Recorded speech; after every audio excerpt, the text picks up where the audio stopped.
ban TikTok has just passed the United States House of Representatives. And it wasn't even close. But before you freak out, this is not over. TikTok is not going anywhere just yet. This bill is not going to become law today. So I'm going to explain what's next in a second, which is very important. But first, the final vote on H.R. 7521, the Protecting Americans from Foreign Adversary Controlled Applications Act, was 352 to 65. One member voted present. The Republicans got this over the finish line with 197 yes votes and 155 Democrat yes votes.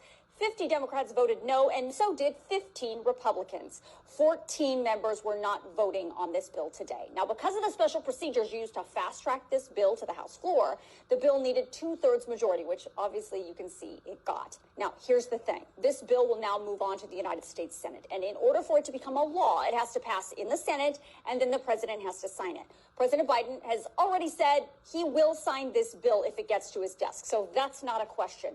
But what is a question is whether this bill can get the 60 votes it needs to pass in the Senate. Right now, Senate Majority Leader Chuck Schumer says he's not in any rush to fast-track this bill the way they did in the House. He said this bill will face the normal Senate timing, which includes several procedural votes and more than 30 hours of debate on the Senate floor. On top of this, the Senate is going to be on recess 3 of the next 6 weeks, and they quite honestly have bigger fish to fry right now, including the budget bill to avoid a government shutdown on March 22nd and funding for Ukraine and Israel, which is really important to the Senate Majority Leader.